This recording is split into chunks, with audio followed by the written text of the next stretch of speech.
Good afternoon, class. My name is Lloyd Andre M. Lumanglas, your teacher for today. Before we proceed to our topic for today, everybody kindly stand.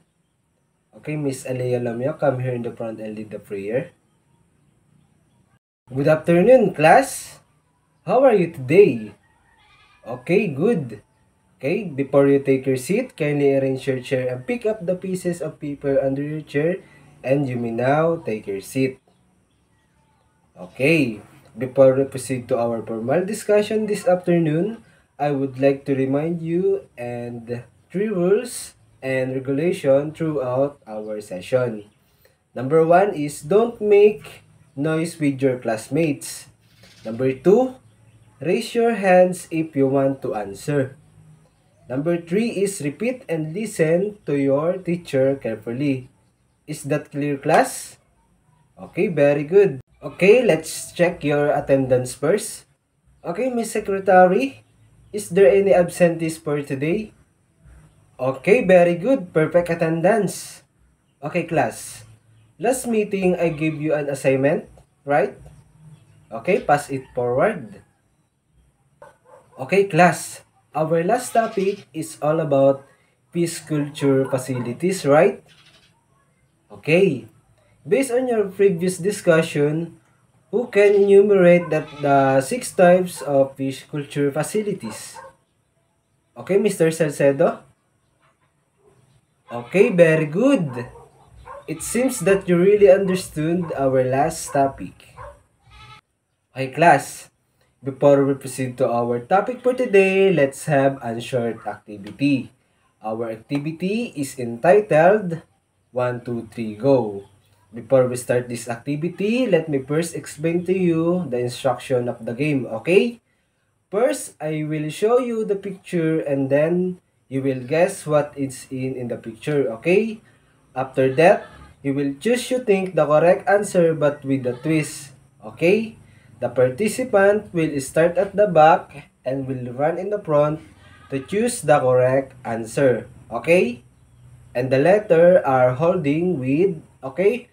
Mr. Kaganan and Mr. Salcedo and Mr. Legaspi, please come here in the front. Ay, class, listen. The letter are holding Mr. Kaganan, Mr. Salcedo, and Mr. Legaspi. Okay? This activity is about the last man standing and will receive the prize. Okay, is that clear, class? Okay, the game begins. Okay, class, did you enjoy this activity? Okay, very good. Those words are related to our topic for today. Our topic for today is all about cultivable fish and crustacean species. But we proceed to our topic for today. Let us read the objective first.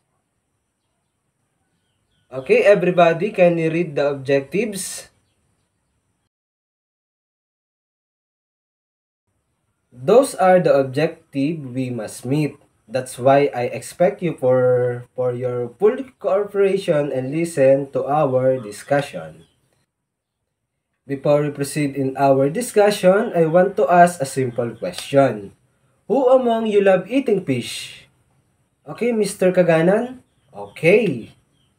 So, what is your favorite fish? Okay, Mr. Legaspi? Okay, thank you. Please listen and pay attention because after our discussion, we'll be having an activity and short quiz. Okay, class, what are cultivable fish and crustacean species? Okay, class, listen. There are vast species of aquatic animals with their unique characteristic around the globe in fresh waters, brackish waters, and salt water, yet not all of them are edible to consume by human for food because of health issues if eaten and the threat of extinction to the race which are protected by local governments. There are only a specific species of fish for food and legally to produce and commerce. Is that clear, class? So, here is the common cultivable fish species. Okay, first is Nail tilapia or Oreochromis noleticus is a tropical species that prefers to live in shallow water. The lower and upper lethal temperatures for Nile tilapia are 12 Celsius and 42 Celsius respectively, while the preferred temperature range from 31 Celsius to 36 Celsius. Okay class, next, who wants to read?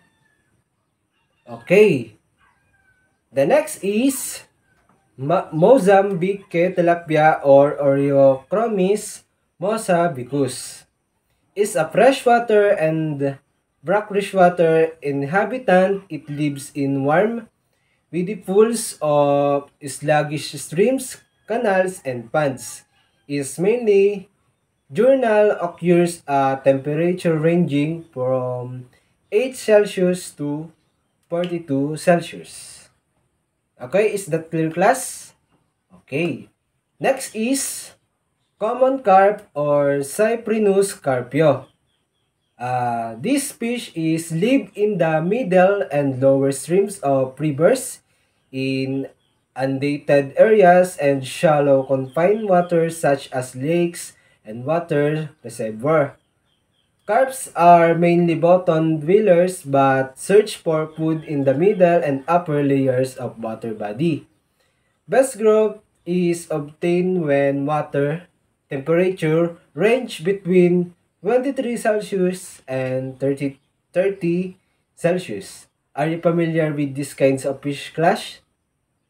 Okay, very good. Okay, the next is bighead carp. Is a renternic fish being to tolerate water temperature of 0.5 Celsius to 38 Celsius. Okay, kindly everybody read what is Philippine fish. Okay, Philippine fish is breathing fish inhabit in lowland streams, swamps, ponds, ditches, rice paddies, and pools left in the low spots after flood. It can walk and live to water to migrate to another water body using its auxiliary breathing organs. It's usually confined to stagnant body water and tolerates temperature from 10 Celsius to 28 Celsius. Okay? Who among you know the kinds of fish? Okay, thank you. The next is bighead catfish. Is an air-breathing fish that lives in lowland, wetland, and rivers. Occurs in shallow, open water and is capable of lying buried mud for lately period in the time of ponds and lakes evaporate during dry season. It can also extend its finds to move out of the water. It is found in medium to large size rivers, stagnant water bodies including sluggish, flowing canals and flooded fields. It can tolerate temperatures from 10 Celsius to 28 Celsius. The next is African catfish. Is found in lakes, streams, rivers, swamps, and floodplains, many of which are subject to seasonal drying. The most common habitats are floodplain swamps and pool where they can survive during the fray season due to their accessory breathing organs.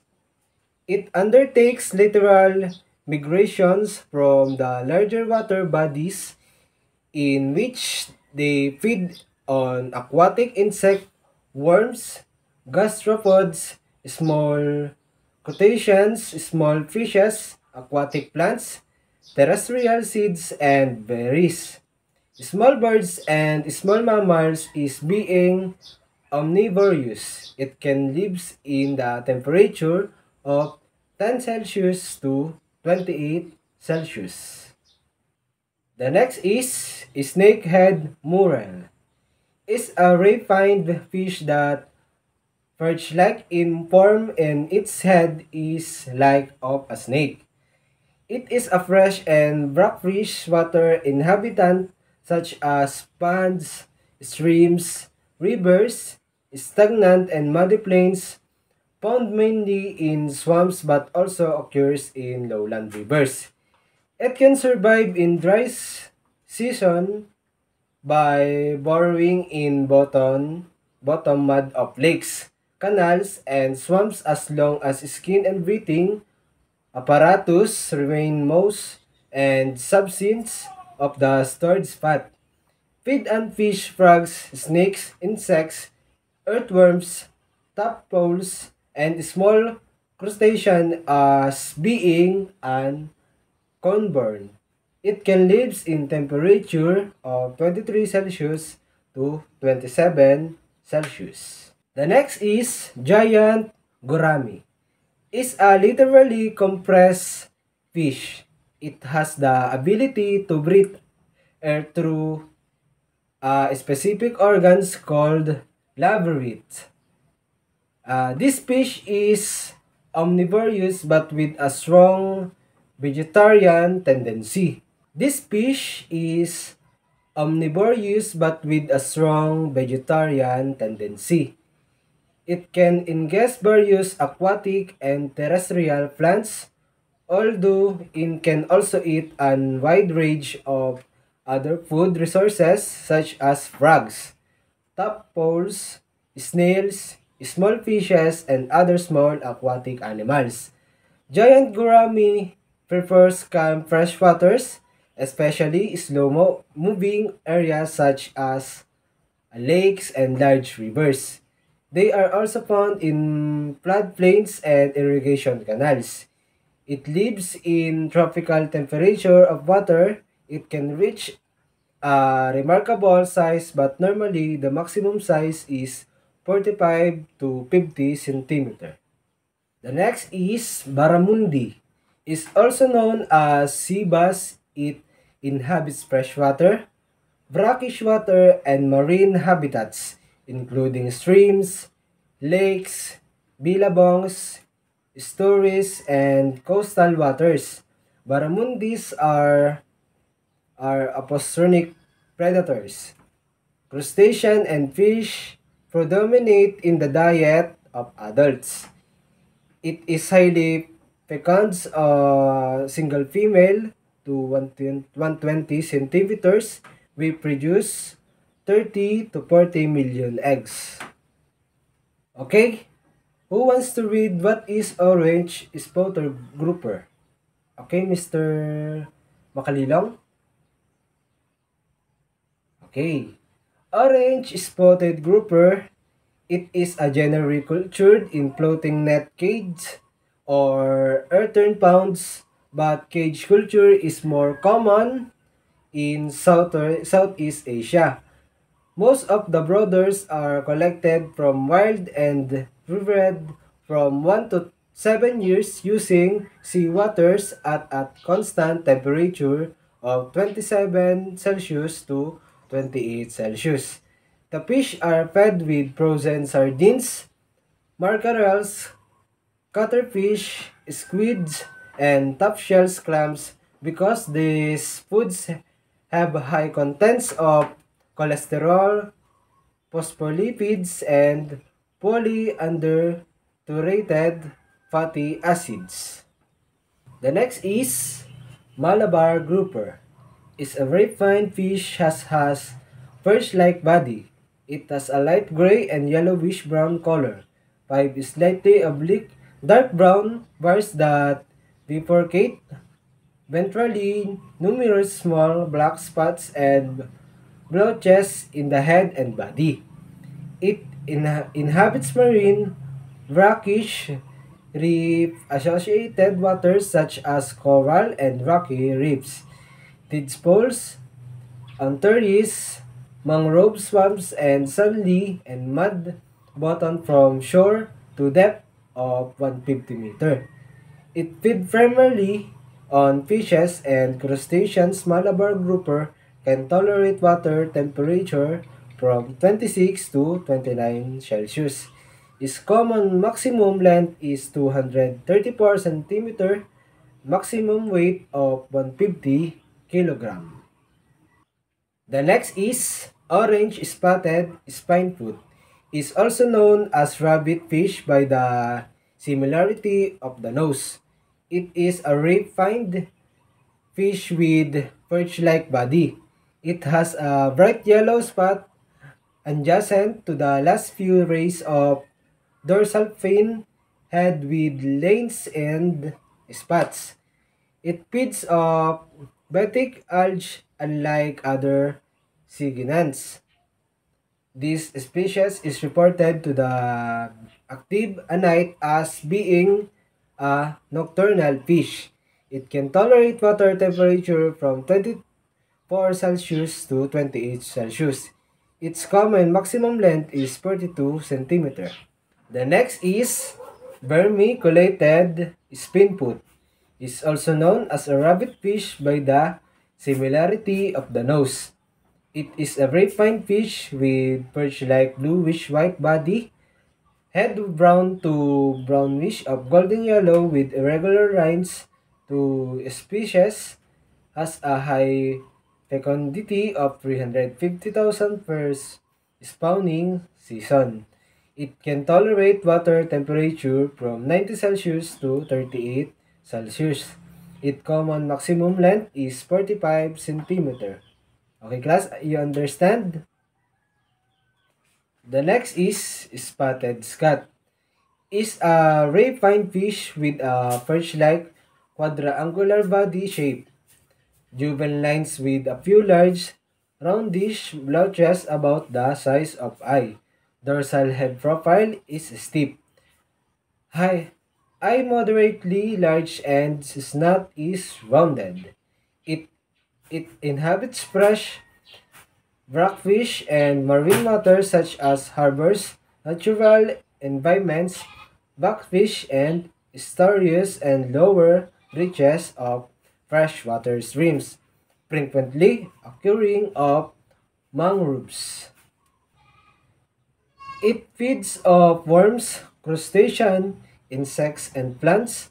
Matters the dorsal, anal, and pelvic fins are believed by Philippine fishers to be venomous and capable of inflicting wounds.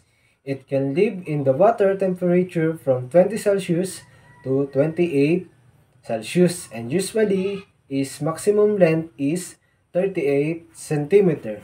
Is that clear, class? The next is milkfish. Is a fusiform, elongated, moderately compressed, and smooth, streamlined body fish. It has body color silvery on belly and sides grading olive green or blue on black. Transparent tissue covers eye. It is the only species in the family. The next is giant tiger. Is similar to all pinnate shrimp to rostrum will develop and toothed dorsally and ventrally. Its carapace has without longitudinal or transverse sutures. The next is mud crab. Is a crab with a carapace usually green to light green, palm green to greenish blue with lower surface and base of fingers usually pale yellow to yellowish orange. Is carapace common with is between 15 and 18 centimeter. Inhabits rocks areas near reef and among other members of the order Decapons are mostly genochronic. The next is ornate spiny lobster. Is a lobster under the family of Polynerdidae. It has body length of 50 centimeter, but usually much smaller, 30 to 35 centimeter. It is found in shallow, sometimes slightly turbid coastal waters from 1 to 8 meters depth with a record of 50 meters depth. The next is sleeper cup oyster. Is a shell, medium size, very variable in shape but generally highly than long, ruly, rounded, oblique, triangular, or elongate, ovate in outline. Its left valve rather thick by light weighted, more convex, and larger than right valve.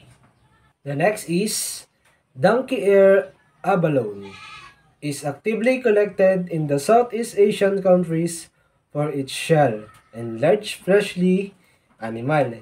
It is common but not aggregating in dense populations.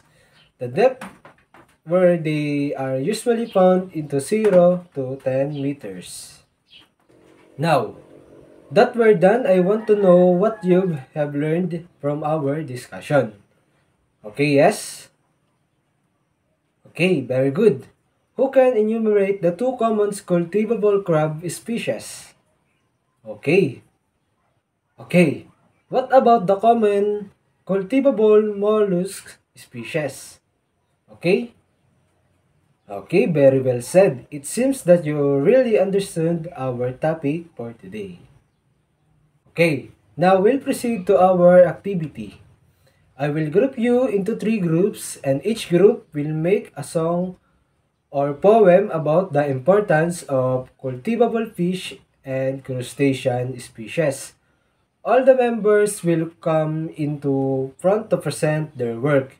You only have 3 minutes to prepare. Is that clear, class? These are our criteria.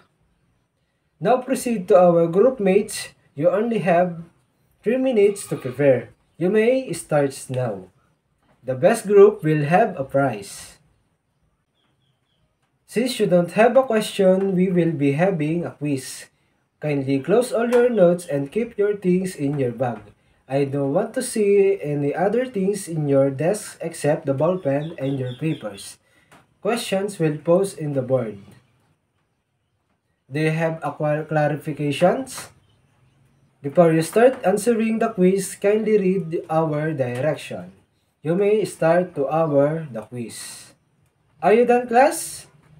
Okay, class, let's check your paper. Exchange your paper with your seatmate. Okay, class, who got 10? 9. 8. Okay, pass your papers forward. Okay, class, please read our assignment. Okay. Okay, class, please stand. Praise with Jesus Christ. Okay, goodbye, class.